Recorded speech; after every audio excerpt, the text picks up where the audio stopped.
Salut à tous, alors c'est Frédéric Delavier, l'auteur du guide des mouvements de musculation. Alors je voulais faire cette petite vidéo ce soir sur les chimpanzés et les chimpanzés qu'on a vus là récemment avec les chimpanzés de l'Institut de Kyoto où cet institut mène des recherches sur la mémoire visuelle des chimpanzés. Alors ils dépassent nettement l'homme dans la capacité d'enregistrer des suites de chiffres.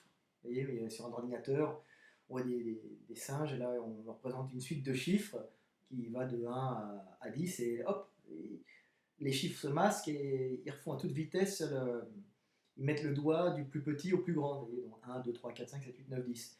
Et là, ils surpassent les hommes. Alors bon, ils ont travaillé ça depuis qu'ils sont petits, ces chimpanzés.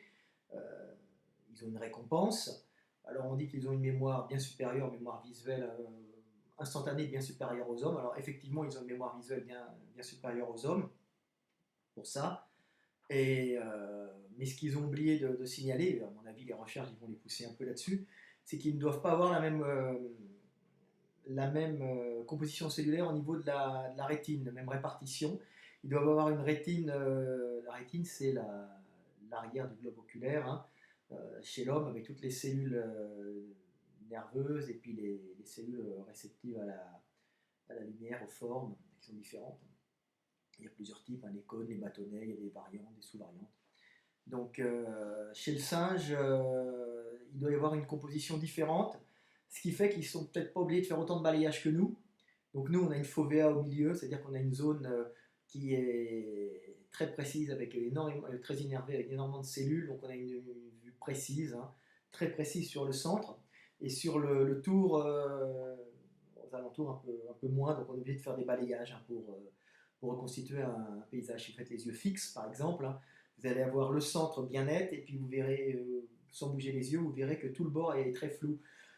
Chez les singes, qui se déplacent dans un univers 3D, hein, c'est-à-dire 3D, c'est-à-dire largeur, en largeur, avant, arrière, et en hauteur parce qu'ils grimpent aux arbres. Nous, on marche la plupart du temps, on est rarement en 3D, on est en largeur et devant, derrière. Vous voyez, on fait à droite, gauche, devant, derrière, eux ils font droite, gauche, devant, derrière, au bas. Donc, pour le déplacement arboricole. Donc, ils ont besoin, quand ils se déplacent relativement rapidement pour attraper les branches, justement cette mémoire, d'avoir une perception instantanée du milieu. Autrement, ils ratent la branche, ils ne peuvent pas tendre le bras, ça se joue microsecondes, et ils ratent la branche, ils se tuent. Donc, il faut savoir que les chutes chez les primates, hein, les chutes des arbres, c'est une des grandes causes de mortalité. Donc, une cause de mortalité, donc une sacrée sélection qui se joue en permanence, hein. Euh, le singe qui n'a pas une bonne conscience de 3D, qui n'a pas une perception très rapide de son espace, bah, il risque la chute et de mourir, de ne pas transmettre ses gènes. Alors que nous, on se déplace, on est plutôt dans l'anticipation, avec une fovea très précise, on regarde de loin, on anticipe, une vision périphérique qui est moins bonne. Bon, on capte les mouvements, on capte tout ça, et hop, après, on focalise. Le singe, lui, il doit avoir sûrement au niveau de la rétine la rétine au niveau périphérique un plus grand nombre de cellules, et sûrement il doit voir plus facilement les détails sans entrer dans des détails aussi précis que notre fovea.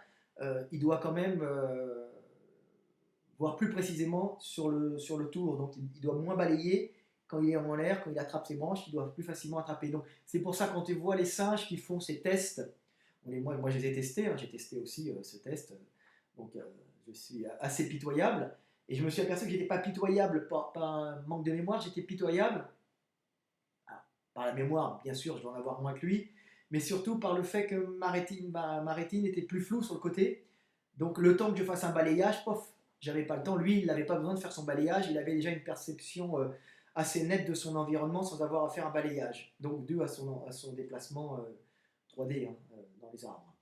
Donc c'est un truc que les primatologues, et même les généticiens ont intérêt à creuser, parce que visiblement c'est ça.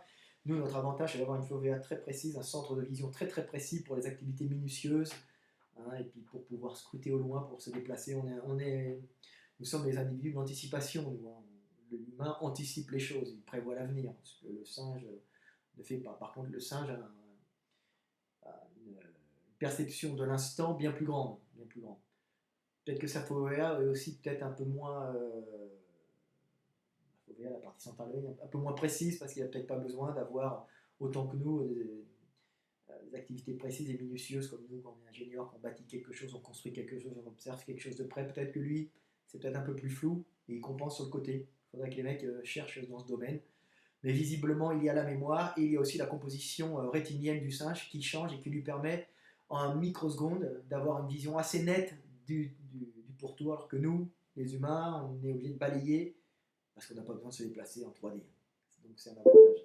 Alors c'est le problème que j'ai vu des recherches, elles disaient que les singes étaient un peu autistes et souvent ne regardaient pas les gens de face, hein, ils regardent de côté, ils ont un regard droit. Alors effectivement, alors ça correspondrait justement à ça, c'est-à-dire que comme la rétine au niveau périphérique est peut-être plus innervée, voit peut-être un peu plus les détails que nous, il a peut-être moins besoin d'avoir un regard de face, scrutateur comme ça, en face pour voir les choses, et il a déjà une perception légèrement sur le côté, il a une perception quand même plus nette de la réalité. Alors il y a aussi le fait que quand ils sont entre eux, bon, regarder de face, ça veut dire qu'on agresse hein, sur certaines races de primates, peut-être pas toutes, mais certaines chez les grands primates comme les chimpanzés et les gorilles. Regarder de face, c'est pas très apprécié. Chez les hommes aussi, hein, vous avez jamais vu dans la rue, vous promenez, vous regardez quelqu'un, puis le gars il vous dit vas-y, casse-toi, me regarder. Bon, ça c'est une attitude primate aussi. Bon. Le singe, on dit qu'il est autiste, alors il n'est peut-être pas si autiste que ça, il n'a peut-être pas besoin de regarder de face pour voir tous les détails. Donc, déjà, en regardant légèrement de côté, il voit bien. Mais c'est vrai qu'il a une perception de l'espace bien meilleure que nous, de l'espace immédiat, parce que nous, on l'aperçoit, on est capable de la modéliser, mais plus lentement. On fait des ordinateurs, on crée des sculptures, ce que le singe n'est pas capable de faire. On arrive même à faire des fausses 3 dimensions avec la peinture. Donc on va plus loin, mais plus lentement. Donc voilà, donc le singe, c'était pour parler un peu de ça, parce qu'il y a des études intéressantes à l'Institut de Kyoto.